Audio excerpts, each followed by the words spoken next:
Hey, it's been a while since I've made a Madness Project Nexus video, huh? Well, I'll be honest in saying this could possibly be one of my last ones, unless either I get some more ideas or maybe you, my fellow agents, have some ideas I could cover in this game. I do have one extra idea where I can rank my top 10 or most likely 5 favorite songs in the game, so we'll see. But enough of that! I know what you all came here for, so let's get something out of the way. I'm not adding the contract missions to my ranking, and here's why. I personally can't even figure out how to make them fit. They are pretty much shorter story mode levels and arena mode instead, and I just can't compare them to other missions. Maybe I can do a short little video ranking the 4 of the contract missions together instead. Who knows? Anyway, the rest are on the table. That includes all the helipad missions, the Sleepwalker Bed, and the Heist. So without further ado, let's rank that arena level! Pit Stop isn't bad. It isn't annoying, but it sure is boring. It's a pretty good starting level since Pit Stop is your first helipad mission. However, that's all it is to me. A starting mission. You fight some bandits, some survivors, a bandit brute, or maybe 2. I don't remember. Forgive me. And some Zeds, while trying to stop the bandits from blowing up the gas pumps. It's by far the weakest siege mission, which if you aren't sure what a siege mission is, it's simply you trying to protect something from the enemies. For example, the gas pumps in Pit Stop. Although I do like how the gas pumps explode if the bandits destroy it. This is also the only level besides Nevada House that even has Zeds at all. I never come back to this mission outside of either grabbing footage or when I start a new arena run. It's good for what it is. I like the level design. In fact, I really like it. It feels unsafe, like you are stranded. Just really cool. But overall, after the start, the level is just boring, especially since you'll just actively be standing there waiting for the enemies to come out just for you to quickly kill them. The infinite waves are a bit cooler, and the best part of this level, I don't believe any other level besides the Sleepwalker Bed just outright changes the enemy roster in infinite waves except for Pit Stop, which makes the enemies go from bandits to the fanatics, along with fighting some grave seekers. It's also special since the ending at the final round of infinite waves on each level has some sort of mini-boss. Pit Stop is cool since it has the only Prophet and Abomination in the entirety of arena mode. It's a bit more fun, but still boring for me. Just waiting for enemies and standing there as you easily kill everyone. Final verdict is that this level is a great start with unique infinite waves, but overall is the most simple and boring out of all the levels, landing it in last place. I should put this higher. I really should. But Murder Room is by far the most tedious and annoying level in all of arena mode. The falling traps, the nurses that drug you, the orderlies that throw and stun you, the clowns that flashbang you, the suicide bots! This level has the wackiest roster in the game, but good lord, it's so annoying!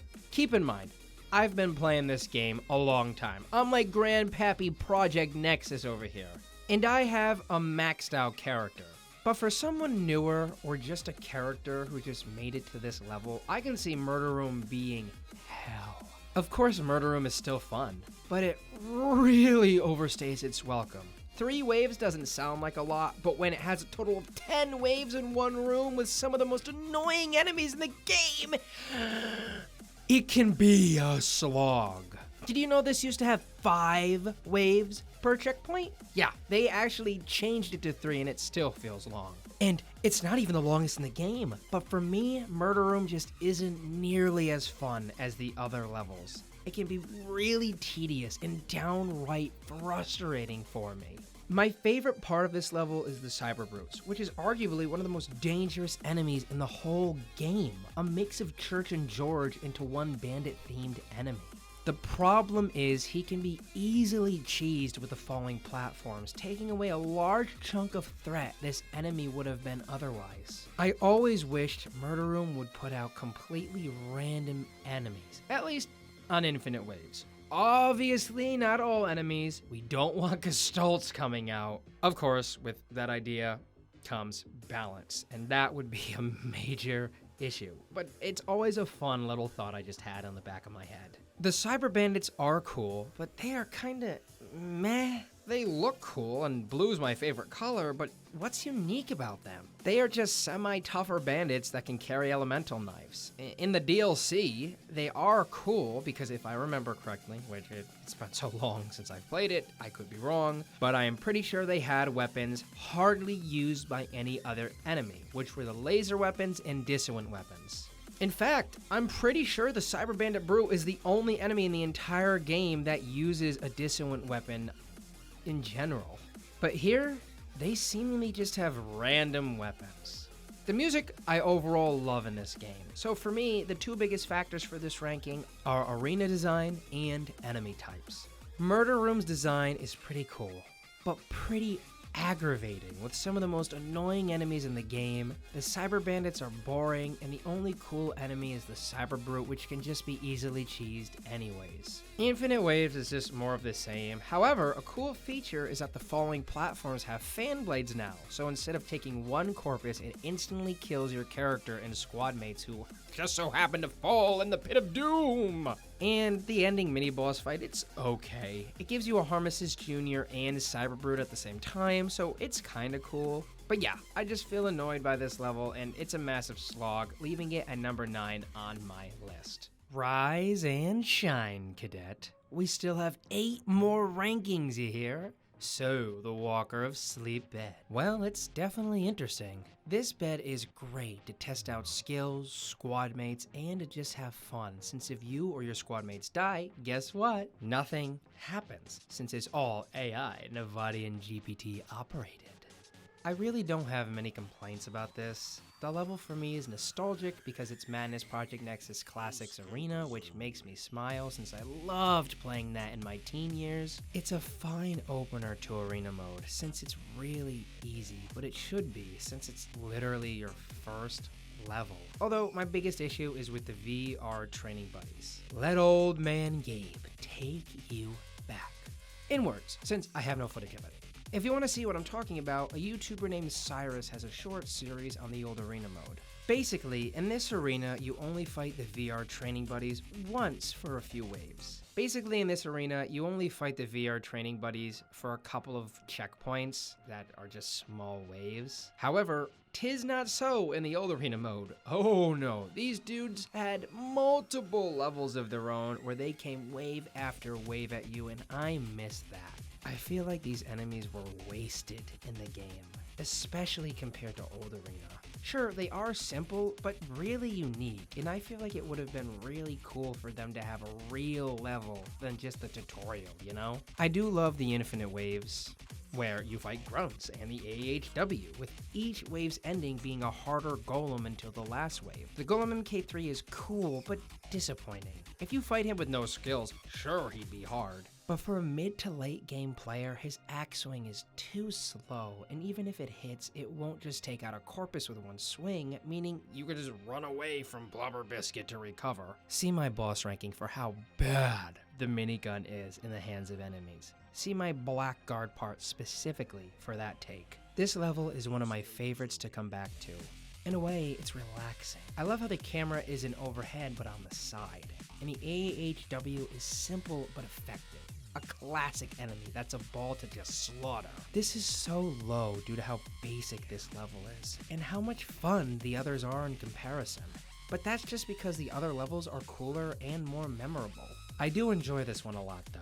Just a relaxing time of killing and chilling. I swear I'm saying, I think.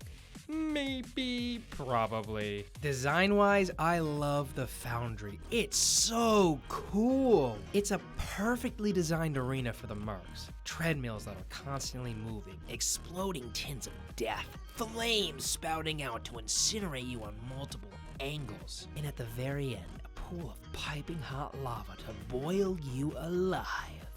The Foundry isn't a bad level at all, especially since you can access it right after you beat Pit Stop. The issue is the mercs are a pretty big joke, not too long after you beat this level. I wish Infinite Waves used a bit more gunners, and where's the sergeants? I don't see them around. Maybe Sheriff gave them a paid vacation. Good for them, honestly. Foundry is a cool level, but a bit more boring than the other levels. It's another battle room, so the only mission is to kill everyone, wave after wave. It's a good level, but for me, after its initial run, pretty simple and too easy. So I wish Infinite Waves picked it up a bit, since not much changes. I like how you fight lifter bots, which is funny since they never show up in the Merc sector in story mode. I also wish the ending boss was 2 Merc captains instead of 1, or even better, Church and George. That would have been awesome sauce. They canonically just come back from death anyways, I'm pretty sure, since they did come back in the credits, so killing them wouldn't hurt the story. The Foundry is smoking hot, but unfortunately, its embers don't burn as bright as the rest of the levels. Still a fun level though. Boo! Did I scare you? Oh no, well rats. Happy spooky month, by the way. What a great level to cover in October. Anywho, this level when you first play it is really sick. Ghosts, skeletons, zombies, cultists, and other gobble-ghouls all here to party. Aesthetic-wise, this really hits. An old, creepy manor that has multiple rooms to traverse in. This is another siege mission, meaning cultists will try to break in through the armored windows in order to summon Stygian? I think he's called? One of the employers. I'd say that part it's okay. It's really not too hard to keep the cultists out. So there's that, but let's get on to the opinions. Oh, the opinions. This level is a trick and a treat. Let's start with the good. Level design, as I said, is candy corn-tastic. Enemy design and variety is pretty good too.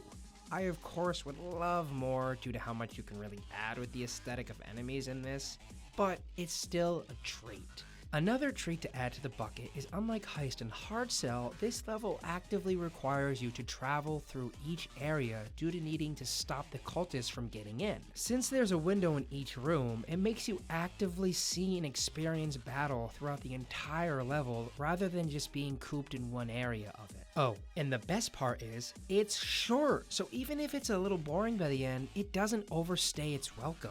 It's also pretty cool that the cultists summon a unique enemy, the Slayer. Unfortunately, it's ironic because like too many standalone enemies in this game, he's pretty easy and cheesable. He breathes fire, which is cool, but his most dangerous attack is when he explodes on death like a sleepwalker. So here's the trick. Gibbing and all that blood people love isn't gonna happen as much in this level due to most of the enemies being ghosts or the skeletons, which for me is fine, so it's really a preference matter. I think Wildlanders are extremely disappointing with how easy they are. And unless it was updated, one of their attacks last time I played literally doesn't even work. That being the slam one. I love Wildlanders, and if they were super dangerous but only showed up a few times, I'd take that any day over what we have now. They are way too creepy looking to be that weak. Weapon variety in this stage is just silly. Why do the purple ghosts just carry the same little dinky revolver and crowbars? These Gordon Freeman cosplayers, I tell ya! It also may be a bit slow after a while. This stage is fairly easy, and the enemies aren't that challenging. Maybe that's just a me thing though, sorry if me saying that is repetitive. But it can be a bit slow sometimes. It actually has both Z types though, so that's cool, and the special cultist, that mad lad with the 2 blades, embarrassingly easy for a supposed special enemy, or even mini-bosses, since they tend to have their corpus show on screen. I may have been spoiled with how crazy unique the Delta and Assassins felt in the Nevada Mall mod. It showed how dangerous melee units can truly be. He can be tough if he gets you stunned in his knifey grasp, but that probably won't happen since after the Foundry, your character starts getting significantly stronger each stage. But don't take any of my slander as a bad thing. I do enjoy this level. It's really cool. The end boss is, in my opinion, the most unique one in all of Arena Mode, being a zombie golem that revives a few times on death. He isn't that difficult, especially with squad mates, but he's really cool. So, final verdict is Haunting of Nevada House is pretty fun, it's spooky, and short. happy Halloween, my fellow Madness fans. Choo choo! We're starting on the rail of my favorite levels in all of Arena Mode. Fastrack is one of the 2 infiltration stages, and honestly, I love going from room to room, slaughtering your enemies in bloody rampage. The idea of fighting the classic AAHW is wicked cool, and on a high-speed train no less, plain awesome. Half-mags being big brutes with a charge-up rocket punch are some of my favorite enemies in the entire game. I honestly wish there were a few more in this level. There's really no massive flaws from here on out. My main issue is with the first cart. For some reason, the enemies won't know where you are depending where they spawn, so the action can go to a crawl of you having to go from in the car and onto the roof and back and forth all around to find the enemy that isn't aggroed for some reason. It's pretty annoying, I won't lie. Other than that though, this level is wonderful. Fighting the mag agent is pretty cool at the end of Infinite Waves. Although for a mag with a massive gun, their damage is pathetic. Their special grab attack is way too weak too. Their shots are also pretty easy to dodge. I'm not the king of balance, but I'm willing to bet one shot from that gun should take out a Corpus. I feel like some enemies just need to be more dangerous, but hey, that's just me. The AAHW is always fun to fight, and this level is just massacre greatness wrapped up on a train. This level sure robbed a spot high up on the list. The Heist was the last vanilla level to ever come out in Arena Mode, and honestly it makes me desire more optional levels in the arena. The Heist is the only optional level in the entire game mode, where depending on your difficulty, it grants you more access into the vault. This is 100% Payday 2 inspired, surviving infinite waves non-stop where enemies increase and harder enemies enter the scene with each new vault door you unlock. The heist is just so cool. The idea of a heist mission in this game is such a great idea, and I love how different each arena mode level is. Trying to defend the vault from those annoying pests while also trying to survive is honestly quite the challenge, especially on Madness mode. The heist is a cash prize in level design, although one disappointing aspect is it's pretty hard to fight around the level, especially the outside, which I find to be very pretty for what this game is. The reason being is because if you take your eyes off the vault saw for 1 millisecond, you may very well get notified of someone attempting to break it. So this means you're pretty much stranded near the vault saw most of the time, unless you have to go grab cash and rush it to the van. I also like that mechanic, since normally waves just stop. You select your weapons and then start it, but not here. Once started, the enemies never stop until you leave or die. So going to the van after the vault saw works its magic is the only way to restock you and your squad mates. So the heist is a cash blast of surviving fun, fighting cool enemies and running bags of fat stacks to your van. A great level and a good time, with just that one little gripe I have with it. It wasn't hard to sell this level at number 3. Hard Sell, in my opinion, is one of the hardest arena levels in the entire game. The N51 are one of my favorite factions, and they really pack a punch. I could see this level really being a learning curve for new players. There's a reason why the game itself tells you to bring squad mates. This is the last siege mission of the game, and by far the hardest. The annoying recon fodder are adamant on opening the crate and destroying what's inside. The soldiers are able to explode the gates, which allows enemies to move in quicker. But I honestly let them because later in the game, it can be a little slow when enemy squads aren't being sent in. Hard Sell is a part of my top 3 simply due to how fun and challenging it is. The N51 is one of the greatest factions in the game and offer a unique cast of enemies to fight. One of the coolest to me being the Mortar, which is pretty much just a golem with a grenade launcher. I also love the mall environment. It's pretty small, but still neat that there's 3 rooms that the enemies can evade you from. The assassins are special, being able to spawn right on top of you. Now overall, this level is a grand blast. My only issue is the officers. What a letdown for me. They are extremely cheesable. especially if you use one of the enemy's sniper's weapons or just bring in an endozer. Most of the time, they have almost no allies to back them up, so you can easily surround the officer and just pick him off. He's not too fast with his big gun, and just not at all that dangerous. If he shot his gun rapidly at you, along with spawning in with a bunch of his men, that would be pretty cool. Maybe the officer can activate some bloodlust effect that he can activate. Or it's just automatic when he comes in. When he's around, there's an area radius that causes bloodlust, causing his men to attack more aggressively and faster. The only time he kinda has this is he does have a ton more men crowd you during the final wave of Infinite, so that's definitely the hardest he is in the game. Overall though, Heart Cell is an amazing level and deserves to be in my top 3. Are you ready, contestants, for our number 2? It's Slaughter Time! Slaughter Time is by far the most fun level in the game, with only one better. I love the fact that after you beat each checkpoint, you get more fans. It's cool to have your own little showroom before the arena, although there's nothing to do but look in the mirror. But the gauntlet itself oozes style. Garrett Goyle makes for a fun host. I enjoy his commentary. I like how the crowd seems to cheer and clap if you get a gib, or make a funny wow noise, and how they boo if you lose a corpus. The only way to get weapons are gift boxes thrown into the arena that explode and reveal the weapon inside. The enemies here have no tack bars, but in return, all their weapons go right through yours too. I love massacring I believe they are clones, especially the boxing ones. In Infinite Waves, the floor opens up in the middle, which reveals a fan blade for you to kick enemies into. It instantly kills any enemy that happens to fall in it, including yourself. The Musher is meh. He's just a golem in yellow armor with one of the clone's scattershot guns. He does tank a lot of damage though. But for the end mini-boss, he's okay. But overall, I love Slaughter Time because its enemies are fun to fight. I love seeing endless grunts watching the arena in the background. Tricky lore that he actually watched Slaughter Time and based his arena and story mode on it, along with the level oozing style.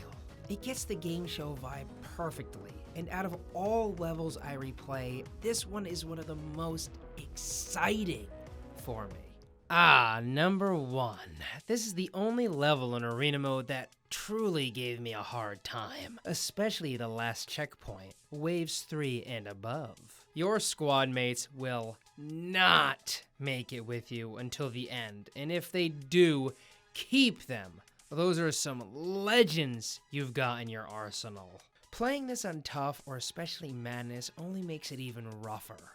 Why is it so tough, you ask? The Nexus Corps are the main enemy faction in the game, so it makes sense they are the toughest. They swarm you with bullets, the engineers with their shotguns, the supports and riot guards make annoying distractions, and let's not forget about the Golem MK2s. Now, Golems on their own for me are pushovers, but with a large group of Nexus Corps soldiers in the mix, it's a whole nother story. This level will push you and your character to their limit, but I love it for that. It seems to be for older players like me, we find a large portion of the game easier in which some enemies were tougher, while newer players of course will struggle and don't wish that at all. But that's okay. Balance is a tricky thing, you know? But Master or Noob, Nexus Core Facility, especially on high difficulties, will be a challenge, even for a maxed out character and squad. It's also the only other infiltration stage in the entire game, and the only non-contract mission to have medkits. I mean, come on, that's gotta say something about its difficulty, right? I love how each of the 5 areas you traverse look. The facility is just really cool and makes me wish we had more infiltration missions, which again are like battle missions. But instead of just one area after each wave, you go to fight in other parts of the level after each wave. I want to throw in, fighting a red tower guard at the end of Infinite Waves definitely makes it one of the more memorable mini-bosses, since they are a bit more dangerous, especially with their spinny attack. So overall, due to how cool this level design is and how memorable the facility and the Nexus core are, this by far takes the cake as my number 1. It does have some annoying, spongy enemies. I'm looking at you, Riot Guard. But other than that, I love it. A true honest to the machine Madness-tastic level. Well, it feels good to make another Madness Project Nexus video. I know a lot of you guys come from my Madness content and my abiotic factor content. Thank you for subscribing and supporting our small little channel. If you haven't watched our gameplay videos yet, you haven't met the others, but hopefully soon they will start making a couple of videos of their own. The main people you guys are going to see videos from are me, Hunter, and Lewis, so I hope you guys are excited and enjoy their content as well. I have at least one other Madness video planned, as I mentioned in the beginning, that involves my top 5 favorite tracks in the game. But other than that, I'm honestly not sure. If you have any ideas you want me to cover in the game, please let me know. And as always, I'd love to hear your arena level ranking down in the comments and why for each level. Have an amazing day, my fellow Nevadians. Eat a delicious gray hot dog and listen to some epic music. Agent Gabe out.